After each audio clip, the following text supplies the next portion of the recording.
부실 채권의 발생을 막기 위한 방법으로 4가지 대책을 이해하고 활용하면 채권의 부실화를 막을 수 있습니다. 자, 여러분이 이제 거래를 하시는데, 거래를 하는데 보니까 그 거래선이 있지 않습니까? 그런 경우 있죠. 부실이 예견되는 경우 있죠. 아직은 발생된 건 아니고요. 이 예견이 되는 거죠.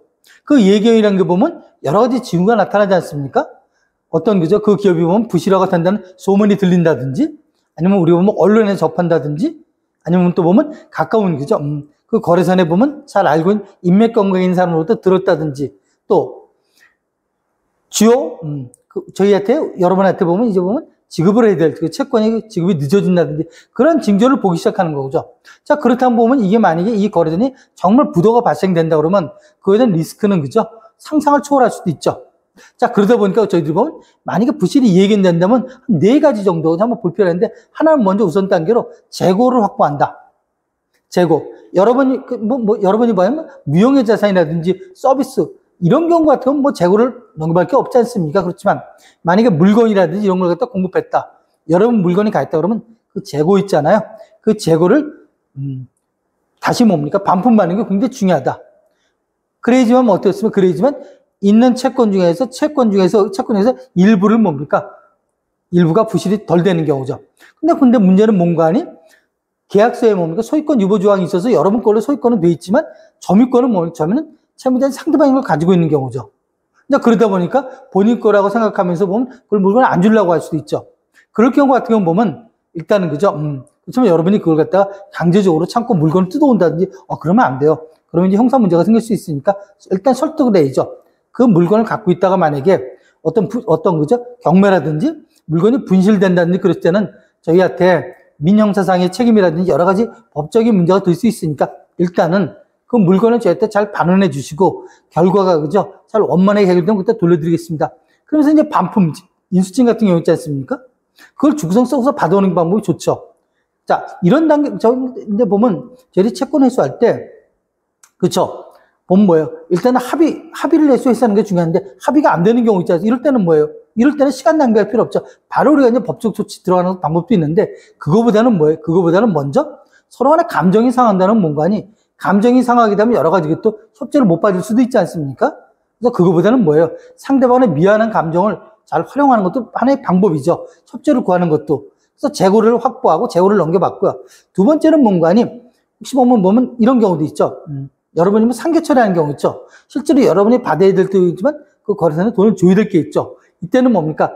서로 주고받을 걸 계산해서 상계 처리해버리는 거죠. 잔액만 남기는 경우죠. 근데 그 잔액 남기는 경우도 보면 자기 것만, 자기 부서 것만 하면 안 돼요. 이게 법인 도장을 찍기 때문에 잘못하면 전체가 다 없어질 수도 있으니까 나머지 부분, 나 말고 다른 사업부, 다른 영업사원들도 그 거래선은 거래할 수 있지 않습니까? 이제 그러다 보니까 우리 회계부서 있죠. 그 회계를 총괄하는, 거래를 총괄하는 그런 부서를 통해서 전체, 그죠? 우리의 채권이 얼마나 좀 남아있는지, 자녀 채권을 확인하고 또 혹시 또 우발채무가 발생할 수도 있지 않습니까? 그런 분까지 묶어서 다 상계 처리를 해버리는 경우죠. 그리고 뭡니까? 상계 처리 통지서를 고객한테 보내죠. 물론 보내지 않아도 이게 계약서에 있다 보면 그게 뭐 법적인 상관은 없지만 그래도 그걸 이제 모르는 그 거래선이들 있죠. 돈 못 받고 있는 거래선한테 이 사람들은 여러 번 상대로 해서 보면 그 채권에 대해서 자기들이 회수하겠다고 채권 감이라든지 아니면 채무자장들의 집행권을 있는 사람들이 압류 추심 전부 명령을 여러분한테 그죠? 걸을 수 있죠. 그럼 나중에 보면 전부금 청구 소송이라든지 추심금 청구 소송에 여러분이 피고가 될 수 있죠. 그건 여러분의 의지대로 가는 게 아니죠. 상대방의 채권자의 의지에 따라 여러분이 갈 수밖에 없는 경우죠. 그랬을 때 여러분들이 보면 계약서에 보면 그 계약서에 상계처리 조항이라든지 그걸 보여줘도 되는데 그 이전에 우리가 보면 내용 증명을 있지 않습니까? 내용 증명으로 우리 고객한테 이래서 귀하오래는 상계 처리가 돼서 잔액이 얼마가 나눴으다. 그렇게 하는 방법이 또 좋고요. 그래서 정리한 보면 재고를 넘겨받고 상계 처리하고 동시에 뭡니까? 거의 비슷한 시기에 채권 양도를 받는다. 상대방이 낫된 채무자지만 상대방도 어떻습니까? 상대방도 보면 다른 채권을 가지고 있는 경우가 있죠. 다른 채권을 가지고 있잖아요. 그죠? 그 채권에 대해서 우리가 보면 양도를 받게 되는 거죠. 그걸 받지 못하면 압류명령이나 추심명령이나 이런 거 할 수밖에 없지 않습니까? 그거보다는 어때요? 그걸 한다고 해서 추심명령을 한다고 해서 독점적으로 받는 건 아니지 않습니까? 그래서 그거보다는 채권 양도를 받으면 우리가 독점적으로 받을 수 있죠. 근데 혹 이제 보면 채권 양도를 받는 중에서 보면 그죠? 이 채무자가 주지도 못할 걸 채권 양도한다든지 아니면 본인하고 어떤 리스크가 있어서 다툼인데 그걸 양도했다. 그럼 그걸 가지고 채무자, 즉 제3채무자죠. 그 사람한테 가면 그 사람이 안 줄 거 아니겠습니까? 다툼이 있을 거 아니겠습니까? 그거는 이제 보면 그때 해결하면 되는 거고요. 설사 그런 채권을 저희가 양도받고 아니면 받지 못할 건 양도받았다 하더라도 저희가 리스크는 크게 없는 거죠. 왜? 기존의 채무자가 이 채권 채무관계에서 탈퇴가 되면 문제가 되지만 그게 아니지 않습니까?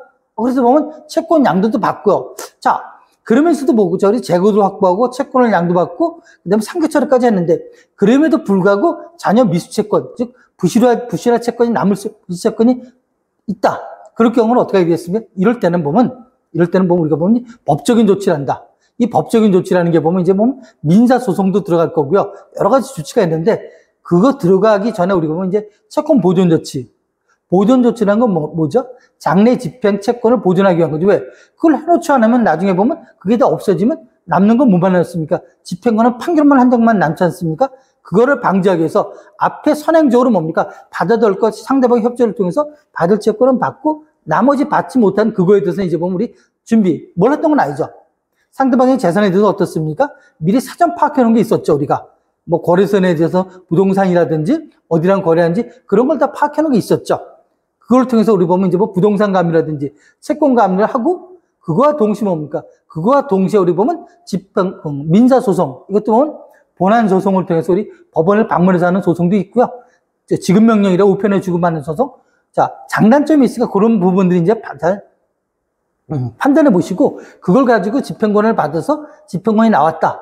그럼 그 부분을 가지고 우리가 보면 이제 강제 집행. 이제 부동산을 경매한다든지 채권 압류 추진명령, 전부명령, 유체동산 압류를 한다든지 그걸 통해서 회수하는 것이죠. 그래서 보면 이제 보면 전 단계 우리가 몇 가지 보면 상대방한테 협조를 받은 경우 있잖아요. 이제 그랬을 때는 자 해놓고 우리가 채권 보존 조치 같은 거 하는 경우 있잖아요. 신청 들어가면서 그때는 보면 이제 그런 것도 좋죠. 왜? 이번에 보면 우리 거래선이 보면 자 지금은 이 사람이 부도라든지 그런 염려가 있지만 나중에 가기도 사람이라는 게 어디서 만날지 모르지 않습니까? 그래서 대척을 할 필요는 없죠. 그래서 그런 경우 같은 자 이렇게 많이 저희한테 도움을 주셔서 저희들이 채권도 양도받고 재고도 넘겨받고 상기처리도 됐지만 그런데 마지막 나머지 재내 채권 이 부분에 대해서는 저희 내부적으로 그죠 임원진께서 많은 관심을 가지고 이 회수에 대해서 많은 여러 가지 보면 조치사항을 강구한다. 그래서 저희가 본의 아니게 이 감사를 하기도 했다. 뭐 그렇게 얘기하면 상부는 이해할 거예요. 그래서 회수하는 방법들. 그래서 정리를 하게 되면 있지 않습니까? 우리가 보면 바로 그냥 법적 조치도 들어가는 방법도 있지만 미리 뭡니까? 사전에 임의적으로 회수할 건 회수하는 방법. 이런 방법들도 우리가 보면 항상 병행하게 되면 부실채권을 할 수 있지 않나 그렇게 생각하고요. 만약에 발생이 됐어도 이런 조치를 하게 되면 우리가 보면 데미지를 갖다가 손실을 어느 정도 줄일 수 있다고 생각하고 있습니다.